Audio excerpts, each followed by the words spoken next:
We're at the launch of the AMG E53, and with us today is Santosh Iyer, the MD and CEO of Mercedes India. Santosh, thank you for having us here. Thanks, Sergius, for joining us. Always happy to do that. Santosh, first the car itself. Yes, the AMG, we have now, an E-Class. It's the shorter wheelbase.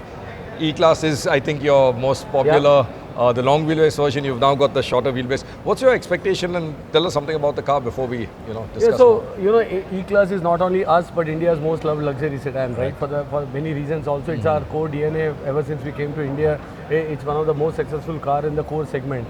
To add a performance character to it, we have to get the AMGs in. The long wheelbases come from a different use case, and this is more of a driver's car. So in that sense, it is a normal wheelbase that comes in with the E-Class. But what we have done here is, to a normal AMG engine, we have also added the hybrid powertrain there. So that gives not only better torque and acceleration, but also 100 kilometer of pure EV driving along with this. So you can actually race on Sunday in a racetrack and actually go to your office on Monday on a full electric mode. So I think this kind of flexibility is what the consumer can get from an E53 AMG. Right. So, that was my next question to you. Plugins. Is Mercedes actually plugging in? Because this is your fourth, if I'm not mistaken. Yeah, earlier was the performance car, but that was more driven to drive perforance in a car. Right. This is more driven from efficiency and performance. Yeah, so second after the S, which was just about a month or so ago. Do you see customers using this? Because plugins, it's a very hard call, I would think, because if you have a plug point at home charging, do you just go all electric? Or would somebody actually see a dual use in this? How are your customers responding to this? So, each fuel type, to start with, has its own use cases. I start from gasoline to diesel, has its own positives and negatives. Same for EV as well. And couple of topics when the EV is about the ability to charge and ensure that the car is always brimmed up, not for what you need every day, but also for what you may not need, because the anxiety is very high, and availability of infrastructure, etc. With a plug-in, it ticks away a lot of these boxes. You don't need to be as disciplined every day evening. Power in India is not consistent. Even today, many parts of India, we have fluctuations, not available. Also, the public charging spots are filled up. Even in housing society, sometimes these are challenges. So I think each one for their own. As we said, we are doing extremely well in electric. If I look at my top-end portfolio, 22% of our cars that we sell in top-end is EVs. Is an EV. In entry, we launched the CLA. 25% is the share of CLA in the entry segment in just 1 quarter. So, and we are sold out currently. So I think customers are ready to accept, but there is still a threshold level of customers who prefer traditional combustion engines. Just because they may like it, forget anything else. So the moment we offer a bridging solution, it gives them that flexibility to decide. But yes, costs are higher on these technologies. You are adding 2 powertrains, and therefore we are coming more top down. We are coming more from an S-Class to an E53 AMG, and then maybe. But it's a no-brainer. If the price remaining the same, a customer will prefer a PHEV compared to a normal combustion engine, right? Because he's getting even better efficiency as well. But cost being higher, we have to think through which segment it makes sense. Correct. So you're saying this is a bridging solution. It's not a solution that could fall between the two gaps. See, end of the day, if you look at the policymakers, also the final thing is on electrification, right? That's but the end then you can argue whether India is ready on the infra side. Products are ready on the range side.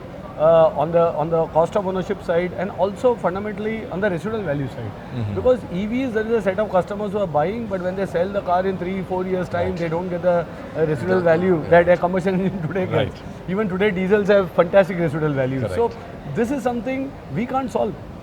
It's only when a lot of EVs will come in, maybe over 5-7 years, a lot of consumers are wanting a used EV in a market.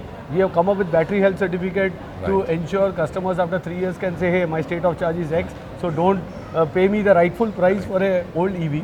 But it is market and market forces. So we would more come from a point of view that let the customer decide based on their driving style, infra, anxiety, need for electrification, love for combustion engines, and our job and responsibility is to offer good options across the spectrum, including gasoline with an E25. So as I said, starting this year, every car that we are selling in India is a ethanol 25 compliant, so they don't need to worry about the future as well. Correct, and that was one of the questions I had for you, which is what you announced today, that the E25 compliance. When you say every car, this covers the CBUs, the locally built, everything that you sell. From what point would this be? From Jan, actually it started end of last quarter last year itself, but slowly I would say from Jan onwards almost every single car would have been E25 compliant. Is E25 compliant. Yes. Okay, so you're good there. And you know, last question. I know there's a big line of people waiting. Pleasure to talk to Autocar always. Thank you, thanks, Santosh. But you know, the FTAs that we are drawing up, and some are in place. None of them are favoring hybrids or plug-in hybrids, right? There's obviously EVs and hybrids kept aside, and you know, the traditional internal combustion is where actually all the benefits are. Do you think something like a plug-in could have been lumped in maybe also?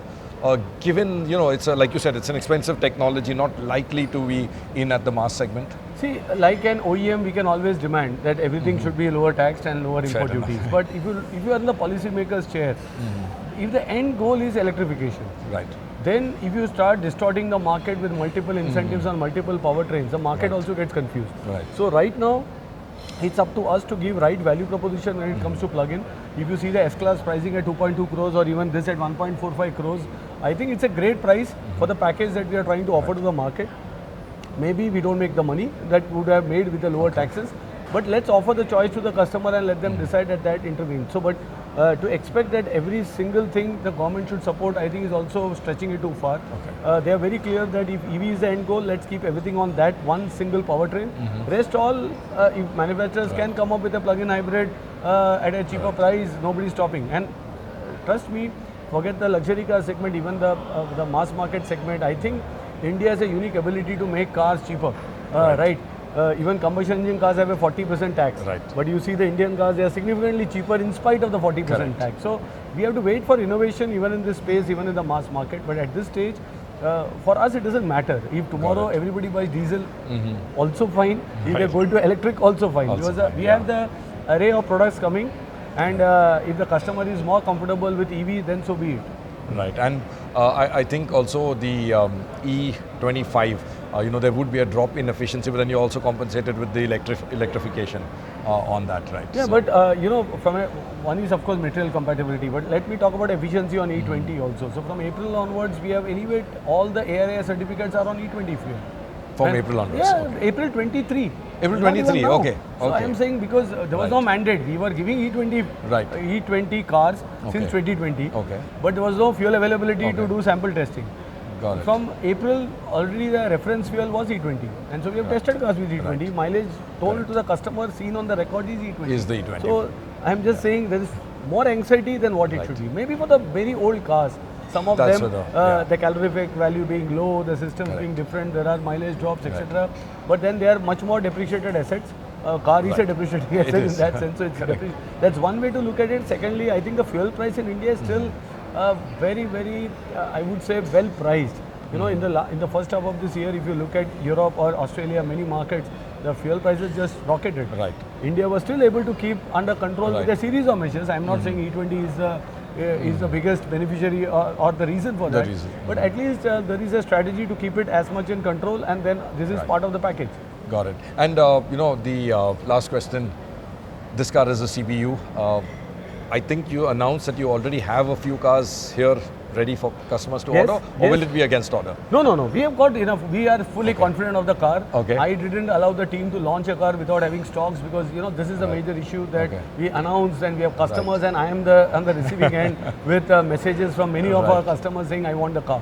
So we said let a threshold level of cars come. We have good enough number of cars coming to India, and now we have launched the car. So the first lot, customers should be happy, but if the demand again goes bigger, CLA is an example. We underestimated the demand, to be honest, on the CLA than what we have received. So therefore we are on the receiving end, and I am challenging the sales team on that. So you're well set on this. We are well set, at least for the initial set of customers. They will all get their car. They can flaunt it the next Sunday on the racetrack or on their office. Awesome. And thanks for speaking to us. But before I let you go, you've got to explain to our viewers, why do you have these tennis balls hanging on top of the car?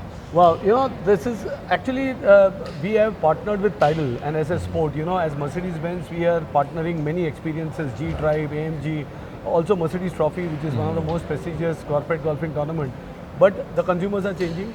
Performance is part of the DNA. They are looking at more racket sports. And we saw an emerging trend of paddle in India.